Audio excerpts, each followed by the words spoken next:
अगला पॉइंट दोस्तों आपको ध्यान में ये रखना है कि जब वो मीटिंग हो तो आपके पास उसकी पूरी ऑडियो और वीडियो रिकॉर्डिंग हो। इसके लिए कई सारे गैजेट्स आजकल ऑनलाइन अवेलेबल है, वो आप ले सकते हैं, क्योंकि मीटिंग में कई बार कुछ ऐसी बातें निकल करके आ जाती हैं जो बाद में आगे मेरिट पर आपके काम आती है। इसके अलावा दोस्तों हम बात करते हैं कि अगर ये मीडिएशन कोर्ट में हो, बाहर ना हो, कोर्ट में हो। अब कोर्ट में भी फिर दो प्रकार से हो सकता है, नीचे वाली कोर्ट्स में या फिर हाई कोर्ट में। तो अगर नीचे वाली कोर्ट में होता है तो वहां की प्रोसीजर जनरली ये होती है कि लड़की से पूछा जाता है उसका वर्जन, और फिर लास्ट में तुम क्या चाहती हो। ऐसे ही लड़के से भी पूछा जाता है। मोस्टली लड़की अगर अपने सलाहकार के कहने पे चल रही है तो ये कह देती है कि मुझे तो साथ में रहना है। और कुछ मामलों में जहां लड़की ने ही डाइवोर्स फाइल किया होता है या उसकी इंटेंशन बिल्कुल क्लियर है, वहां वो साफ साफ कह देती है कि साहब मेरे को इतना पैसा चाहिए और मैं केस वापस ले लूंगी। अब वो मीडिएटर आपको भी इस बात के लिए कहेगा कि साहब उसके 20 लाख की डिमांड है, देख लो।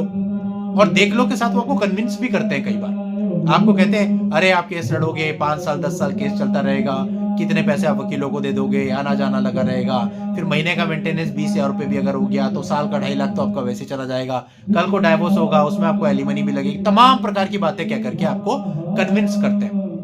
और जो मीडिएशन होता है ये हमेशा इनिशियल स्टेज पे ही होता है। केस शुरू हुआ, दूसरी डेट पे, तीसरी डेट पे, चौथी डेट पे, उस टाइम पे लड़की वालों की ऑटोमेटिकली डिमांड हाई होती है। अगर आप किसी की बातों में आकर के वहां पे ओके कर देते हो तो आप बहुत बड़ा नुकसान उठाते हो। एक मामला था जहां मैं लड़का और लड़की दोनों को जानता था, लेकिन मैं वकील किसी की तरफ से नहीं था। दोनों आते थे मेरे पास, पूछते थे, मेरी रिस्पेक्ट करते थे, मैं भी उनकी रिस्पेक्ट करता था। उस मामले में 2.5 साल से केस चल रहा था।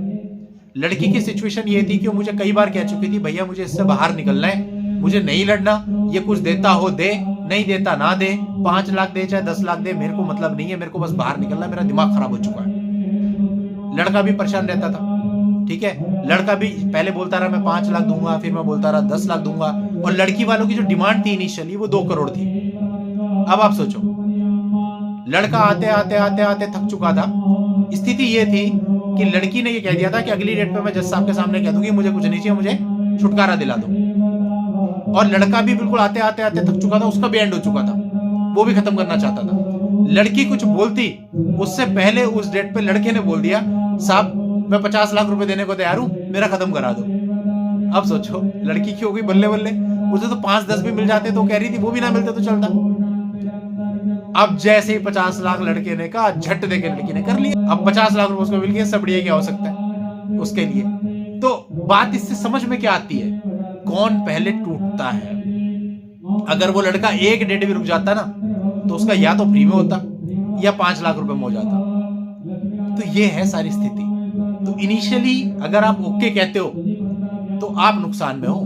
अभी इसी केस में लड़की इनिशियली 2 करोड़ मांग रही थी, फिर 1 करोड़ पे आई, और फिर स्थिति ऐसी बन गई 2.5 साल के बाद कि वो कह रही थी बस मुझे छुटकारा चाहिए। यही हर एक के साथ होता है, कोई आपको दिखाएगा नहीं। ये तो इस मामले में मैं इसलिए आपको बता पा रहा हूं क्योंकि दोनों मेरे जानने वाले थे, पर्सनली बात करते थे तो मुझे पता था।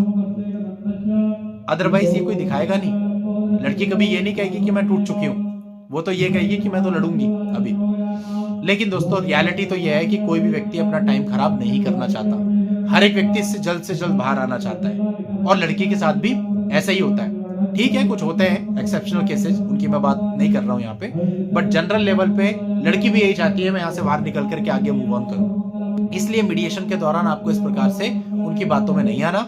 आपके पॉकेट के अकॉर्डिंग हो तो ठीक, अदरवाइज आप साफ साफ मना कर सकते हो, मैं नहीं अफोर्ड कर पाऊंगा, जो भी केस चल रहा है मैं केस ही लड़ूंगा। कोई भी आपको फोर्स नहीं कर सकता, ना मीडिएटर और ना ही कोर्ट। अब आते हैं हाई कोर्ट के मीडिएशन पे। हाई कोर्ट में जो मीडिएशन होता है वहां पे भी देखा यही जाता है कि बात केवल पैसे पे ही होती है। बस इतना ही फर्क होता है कि वहां ज्यादा एलिगेशन वगैरह इसके अंदर अगर आप जाते हैं तो मीडिएटर आपको रोक देते हैं कि भाई ये सब मत करो, सीधा सीधा बताओ करना है या नहीं करना है। और मीडिएशन सक्सेसफुल होता है या अनसक्सेसफुल होता है वो एक रिपोर्ट बना करके आगे चली जाती है। तो वहां भी सेम बात लागू होती है कि अगर आपके पॉकेट के अकॉर्डिंग अमाउंट नहीं बोली जा रही है तो आप सीधा सीधा साफ साफ तौर पर मना कर सकते हैं कि साहब मैं नहीं कर सकता हूं, मैं अफोर्ड नहीं कर पाऊंगा और मैं अपने केस को मेरिट पे चलाने का इच्छुक हूं, मीडिएशन को कृपया बंद कर दिया जाए, मैं दोबारा मीडिएशन में नहीं आऊंगा। तो इस प्रकार से दोस्तों ये सब साइकोलॉजिकल गेम है, अनुभव का गेम है। ये अनुभव आप किसी किताब से नहीं पा सकते, किसी इंटरनेट की साइट से नहीं पा सकते। ये समय के साथ आता है, और अगर आपको आ चुका है तो आपके परिवार में भगवान ना करे ऐसा कभी कुछ हो जाए या हो रहा हो तो वहां पे आपका ये अनुभव आपके काम आएगा, लेकिन इसको मैकेनिकल बिल्कुल ना बनने दें। चलिए दोस्तों, आज के इस वीडियो में इतना ही। नेक्स्ट वीडियो में नई जानकारी के साथ मैं आपसे फिर मिलता हूं। तब तक के लिए good bye and thank you for watching. Take care.